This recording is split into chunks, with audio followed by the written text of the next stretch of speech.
दिनकरान्वयतिलकं दिव्यगाधिसूतत्सवनवनरचितसुबाहुमुख वधम् अहल्यापावनम् अनघमीश चापभङ्गम् जनकसूता प्राणेशम् घनकुपितभृगुराम गर्भहरमितसाकेतम् भावयामि रघुरामम्. ராமர் தாட்டகா வதம் பண்ணி சுபாகுவ வதம் பண்ணி மாரீச்சனை ஓட்டி விட்டு அகல்யோத்தாரணம் பண்ணி மிதிலா தேசத்துக்குள்ள பிரவேசம் பண்ணி மிதிலோபவனத்துல சாப விமோச்சனம் கொடுத்துட்டு உள்ள போய் சிவபெருமானுடைய தனுஷை எடுத்து தன்னுடைய வீரிய சுல்கத்தை காண்பித்து சீதையை மணந்தார். இது சிம்பிள். உடனே மணந்தார்னு சொல்லச்சு டக்குன்னு அந்த மணக்கலை. எல்லா நாடகத்திலையும் என்ன பண்ணிடுவானா, சீதைக்கு ஒரு மாலையை கொடுத்துருவா. ராமர் அப்படியே அந்த வில்ல முடிச்சோன்னு இப்படி போடுவா, ரொம்ப வெக்கத்தோடு விற்கரை. இப்படிலாம் நடக்கவே இல்லை. ராமர் வில்ல முடிச்ச உடனே ஜனகரை பார்த்தார். ரொம்ப சேடா பார்த்தார். ஏன்னா ஒரு திராத்துக்கு போய் அவ பொருள் எல்லாம் உடைச்சுட்டோன்னு வச்சுங்க, you will feel a lot embarrassed and humiliated. அவ ஒரு கருதக்கூடிய ஒரு வஸ்துவை முடிச்சுட்டோம், வெரி சாரி சார் அப்படின்ட்டு. Janaka, don't worry Ram, figure மத் கரோ, மேரி பேட்டி சே ஷாதி கரோ. பொண்ணை கல்யாணம் பண்ணிட்டு சார், பொருளை உடைச்சதுக்கெல்லாம் உட்காந்து கல்யாணம் பண்ணிட்டு இருப்பாளா?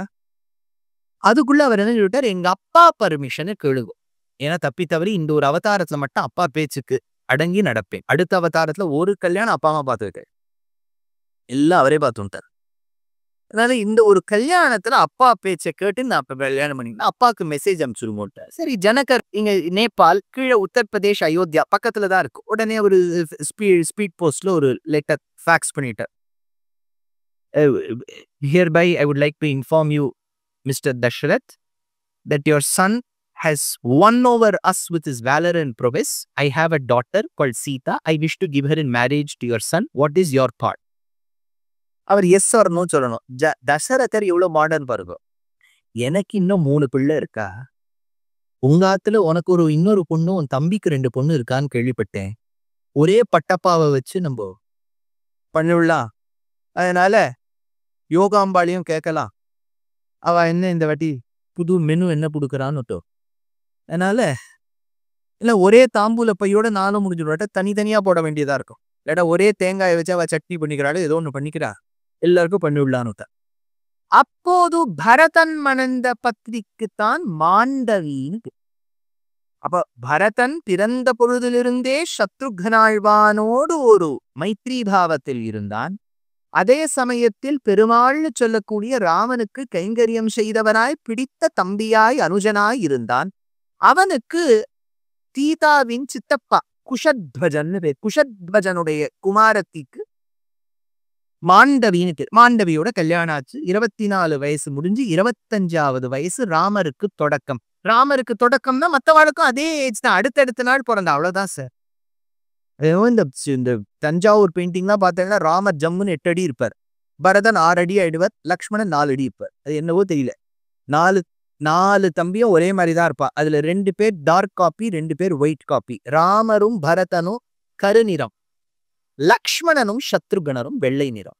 அவ்வளவுதான், ஒரே மாதிரி இருப்பாளாம் அப்படிங்கிறார் வால்மீகி. நீங்க பார்த்தேலாம் கேட்காதீங்க, வால்மீகி சொல்றதான் நான் நம்ப முடியும். ஏன்னா பார்த்தா மாதிரி சொல்றேன், இதை படிச்சா மாதிரி தான் சொல்ல முடியும். என்னன்னா, தசரதருக்கு சூரிய அங்காரக ராகுபிகின்னு ஒரு விஷயம் ராமாயணத்தை சொல்றா. அவர் சொல்றார், தசரதர் தெய்வஜ்ஞாகா. தெய்வஜ்ஞாகனா அந்த காலத்துல அஸ்ட்ராலஜர்ஸ்க்கு தெய்வஜ்ஞாகான்னு பேர். ஜோதிஷ்ய சாஸ்திரத்துல பயின்றவர்கள். அந்த ஜோதிஷ்ய சாஸ்திரத்தில் பயிற்சி பெற்ற மகான்கள் சொல்றாளா, சூரிய அங்காரக ராகுபிகி. தசரதா, உன்னுடைய ஜாதகத்தின் அமைப்பின்படி சூரியன் அங்காரகன் ராகு ஒரு நேர்கோட்டில் வருவதால் உனக்கு ஆயுசுக்கு பாதகம் ஏற்படலாம். There may be danger to your existence. நீ ராஜ்யத்தை சரியான கையில் ஒப்படைக்காமல் சென்று விட்டால் அராஜகம் ஏற்படும். ராஜகம்னா ரூல். ராஜா இல்லாத தன்மைக்கு அராஜகம். இப்ப நம்ம வேற மாதிரி சொல்றோம். ரொம்ப ரொம்ப மோசமா லா அண்ட் ஆர்டர்னு அராஜகம்ங்கிறோம். அராஜகம்னா ராஜா இல்லாமல் நிலைமை. அராஜகம் ஏற்படும். அதனால நீ இருக்கும் போதே யுவராஜா யாருன்னு தயார் பண்ணிடு.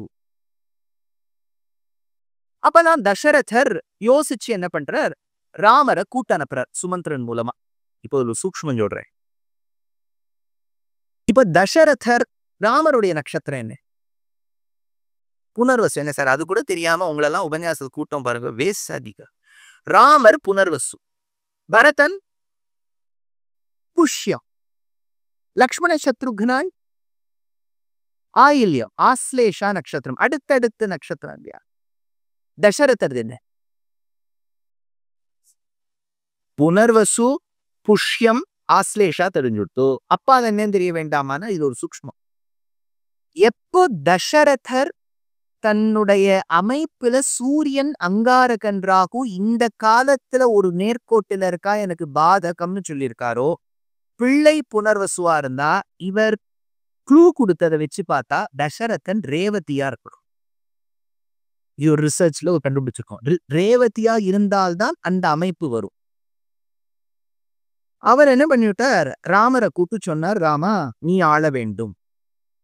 ராமர் அதுக்கும் ஒன்னும் ரியாக்ஷனே கொடுக்கல. ராமர் கொஞ்சம் கிருஷ்ணரான இத்தனை எஸ் நான் தானே அப்பா, எப்ப நீ காலி பண்ண போறேன்னு கேட்டு அப்பாவே தள்ளி வச்சிருப்போம். கிருஷ்ணர்னா ரொம்ப சாமர்த்தியம், ரியலிஸ்டிக்னா கிருஷ்ணர். ராமர் அப்படியா தந்தையே, உங்களுடைய வார்த்தையை கேட்பதற்காகத்தான் நான் இருக்கிறேன்னு சொல்லிட்டு ஒரே குரலை பேசிப்ப. ராமர் இதெல்லாம் சொல்லிட்டாரா? இங்கதான் ப்ராப்ளம். பொதுவா நீங்க யோசிச்சு பாருங்க. ஐம் ஷுவர் யங்ஸ்டர்ஸும் இங்க நிறைய பேர் இருக்கா, எல்டர்லி பீப்புளும் நிறைய பேர் இருக்கள், வயதில் மூத்தவர்கள், அனுபவத்தில் மூத்தவர்கள். உங்களுக்கு 2-3 குழந்தை இருக்குன்னு வச்சுக்கோங்க. ஒரு குழந்தை திருச்சியிலேயே இருக்கு, ஸ்ரீரங்கத்திலேயே இருக்கு, இன்னொரு குழந்தை சென்னையில இருக்கு, இன்னொரு குழந்தை யூஎஸ்ல இருக்கு. தீபாவளி கொண்டாடுற காலத்தால கங்கா ஸ்நானம் பண்ணினோடனே மருந்து அது வாங்கிடுறோ, சாப்பிட்டுடுறோ, ஏதோ ஒன்று வாங்கினது சாப்பிட்டுடுறோ, ஏதோ ஒன்று இல்லாட்டா ஸ்வீட் காரம் காஃபியை ஏதோ ஒன்று பட்சணத்தை வாங்கி. இப்போ பட்சணம் சாப்பிடும் போது இது சாப்பிடும் போது அம்மாவுக்கு பக்கத்துல இருக்கக்கூடிய பிள்ளை ஞாபகத்துக்கே வரமாட்டார். அந்த கலிபோர்னியால இருக்கக்கூடிய குழந்தை சாப்பிட்டுதா இல்லையா, சென்னையில இருக்கக்கூடிய குழந்தை சாப்பிட்டுதா இல்லையா, அதான் ஒரு அம்மா அப்பாவுக்கு அதுதான் ஞாபகம் வரும். இதை பிள்ளலோகாச்சாரியர் பத்தி சொல்ல வேண்டும். ஏன்னா இந்த கோவில் தான் அவர் அஷ்டாதச ரகசிய காலக்ஷேம சாச்சார். பிள்ளை உலகாரியன் என்று பெயர். அவர் சொல்றார், தூரஸ்தனான புத்திரன் பக்கலிலே பித்ருஹிருதயம் கிடக்குமா போலேன்னு ஒரு சூர்ணிகை. பெருமாள் வைகுந்தத்துல இருக்கார். யோசிச்சு பாருங்க, வைகுந்தத்துல சதா பஷ்யந்தி சூரையகான்னு கருடன் அனந்தன் விஸ்வக்சேனெல்லாம் ஆஹா ஓஹோன்னு பாடிட்டு இருக்கா. அப்ப பெருமாளுக்கு சந்தோஷமா இருக்க வேண்டாமா? அனந்தன் பாடுறான்ப்பா, கருடன் என்னமா பாடுறான்ப்பா, விஸ்வக்சேனா ஒரு வெரி குட் விஸ்வக்சேனா அப்படின்னு சொல்லியிருக்கணும். அவர் அதை கவனிக்கவே மாட்டாராம். ஸ்ரீரங்கத்துல என் குழந்தை என்ன பண்ணிட்டு இருக்கோ அப்படின்னு வைகுண்டத்திலேன்னு பெருமாள் யோசிப்பாராம். தூரஸ்தனான புத்திரன் பக்கலிலே, தூரமா இருக்க பிள்ளை மனசுல, பிள்ளையின் எண்ணத்துல பித்ருஹிருதயம் கிடக்குமா போலே. எப்பவுமே அப்பா அம்மாவோட எண்ணம் தூரக்க இருக்க குழந்தை மேலதான் இருக்குமே ஒழிய பக்கத்துல இருக்கக்கூடிய குழந்தையில இருக்க